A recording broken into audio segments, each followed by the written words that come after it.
So I have been doing some research and experimenting because I am hoping to soon buy a longer rope, more for like recreational climbing, like maybe more for like expedition climbs, like, you know, go on a road trip, climb a 150 foot, 200 foot tree. And currently the longest rope I have is this pink Kern Master, which is now only like 130 feet long. And kind of one of the ropes I've been looking at to check out has been this KMIII Max. And this is just a short section that I got from the Wesspur clearance bin, which I love the clearance bin whenever I'm curious about a rope. It's a nice cheap way to test something out and then have a short rope for work once you break it in a little ways. And so one of the things I've been looking at is I know I want an 11 mil line because I want it to function with gear designed for tree use, where kind of 11 mil is the bottom end, and gear that's used for rock climbing, so stuff where like 11 mil is the top end. So it's kind of that sweet spot between those two different types of gear. It can be used on everything. And the KMIII caught my eye for a couple of reasons. Something I have been trying out is that I've mainly only ever climbed on ropes that were 100% polyester, and they do not have a lot of bounce to them. There are a lot of great things about polyester, but more commonly in access ropes like this, you'll see that the cover is polyester for the abrasion resistance and heat resistance, and then the core is nylon for the strength and kind of shock mitigation. So this is a low elongation rope, just like this one.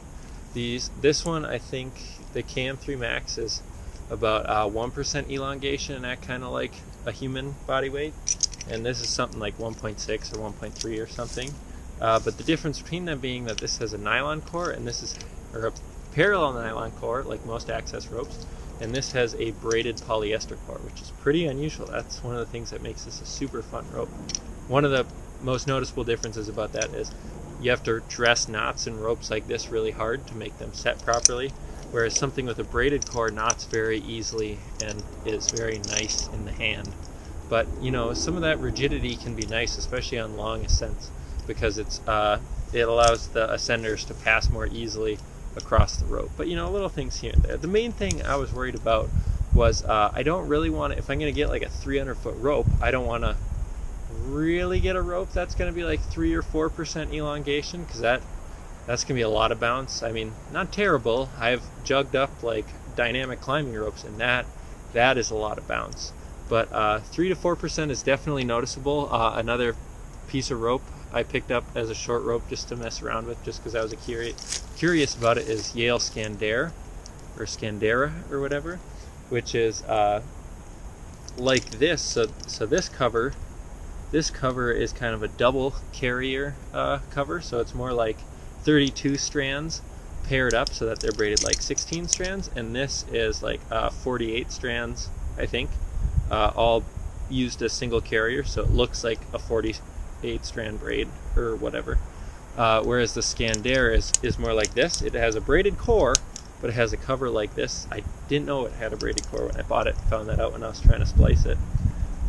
But the Scandera has a braided nylon core, so very, very bouncy. And the few times I used it, that's when I decided that 3 to 4% would be a little bit too much bounce, more than I was looking for in like a 300 foot line.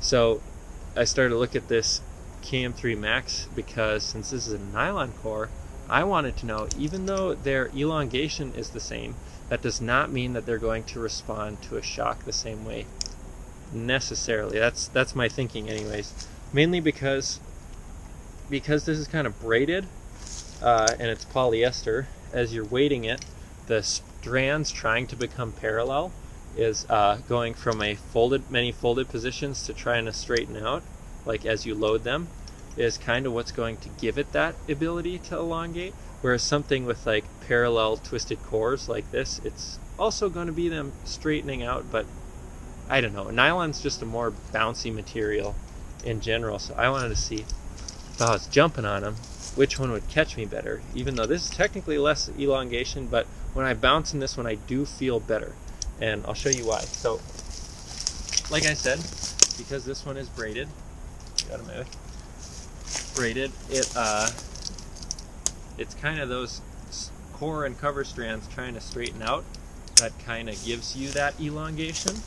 So watch here, I'm going from no weight to it to weighting it all the way, and this is only, the tie-in's only like 45 feet up, so that's not a lot of rope. That's definitely not 150 foot ascent. It would stretch a lot more if I did that, but we got all that stretch right there. But if I stand back up again, you can see it like creep like way back up as they return to their original formation. And then that seems like it would provide a good catch, but if I bounce into it, it's like I'm continuing to fall for those first 4 inches, and then that catch and bounce happens in like the last like half an inch. So you can see like there's that long sit back and then a bounce. Whereas with this KMIII Max, it's just kind of the bounce. There's not really any sit back in like the line prepping. It just kind of bounces right away. So see, that was a slow sit back, and it only stretched like maybe like 1.5 inches or 2 inches compared to like the 4 inches that this stretched out before I sat into it. And now if I bounce in this, this all could be placebo. This might just all be in my head, but this feels like it bounces a little bit more. Like it's just a little bit bouncier. And that could be BS. It could just be my head. This is not an empirical study in any way, just me messing around. But that feels a little bit better. If I was ascending and I had a branch break and I had to pick which one of these ropes was going to catch me, I think I probably prefer this one. I love this one and how well it holds knots, but this feels a little bit better. Plus the thing I really like about this is you saw it doesn't have all that initial sit back. It just kind of stays right there. And the thing that's really likable about that is if you're ascending like a 150-foot tree, you have the rope going up through the crotch and then all the way back down. So for a 150-foot tree, you have 300 feet of rope out. And so you got a little bit less than 300 feet of elongation in that rope when you initially weight it. And when you start getting up into the branches, that's what I've found climbing all these pines, is as you start to get to the point where you're kind of switching between free climbing and using your ascenders to get up, just like, you know, kind of switching from hands on the rope to hands on the branches, and then every once in a while putting a foot on the branch. When you unweight the rope, if it's a particularly stretchy rope, or a rope like this where it has all that sit back before it's static, the rope will kind of like coil up, so you'll just see your device go up. And if you got a lot of rope out, you know that if you were to fall or sit back, you're going to fall a ways and still not get that much of a catch. Whereas this is going to still give you the same amount of catch, but it's not going to wind itself all back up when you stand up and unweight the rope, which is what I've always hated about climbing single rope technique with like a basal anchor, is that when you get up to your climbing point, you like stand up and it like sucks all your rope over the top. And I've been messing around with like those base anchors. That's a great way to solve that problem when you're work positioning up there and still have something that's easily retrievable from the ground.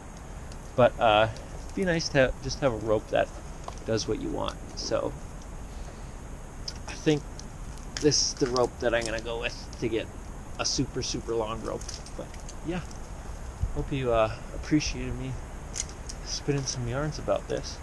And if you guys have any ropes that you prefer, especially if you're using like needing a longer rope, like a 300-foot rope, like anything 200 plus, please let me know what your experience has been. This rope is only ever going to be used for single rope technique. It's probably not going to see any use in double rope technique. And yeah, that's about it. Hoping to climb some pretty big trees with it, and maybe very occasionally toss it off a cliff to do some rock climbing or other access work. But yeah, super cool. The other thing that drew me to this is on the Teufelberger catalog, they list this rope as being ideal as a left rope. So like something that you just set up and leave on like a big wall or like a caving route. And I was like, that sounds pretty durable. So I would love to buy something super long that's durable, because probably one of the most annoying things to me when you buy a new rope, especially if you get a long one, is you get a brand new rope and then the first week you get like a puff in it or something. So now every time you got like 100 feet of exposure under you, you just kind of like look up, and there's just like that one cover strand that's cut, and you know the rope's gonna hold you and that it's strong, but just like seeing that interruption, like in the rope, you're just like, just kind of ruins your confidence. So something with a nice tight jacket like this that's gonna stand up to plenty of abuse is very preferable. So I think, unless I see anything else that really changes my mind, I think this is going to be the rope that I end up going with to get a nice long line. But yeah, just having some fun messing around. If you guys, I did have some videos that I'm going to try to make soon, like the kind of how I build my lanyards. I just made another one today, and kind of how I go about constructing my lanyards specifically, which if you're an experienced tree climber doesn't really mean anything to you, but if you're just getting into the business or the hobby or the recreation, you might not mind a little bit of some pointers on how to put something like that together. So I will work on putting a video together like that, but until then, have fun and be safe, and hopefully I'll see you soon.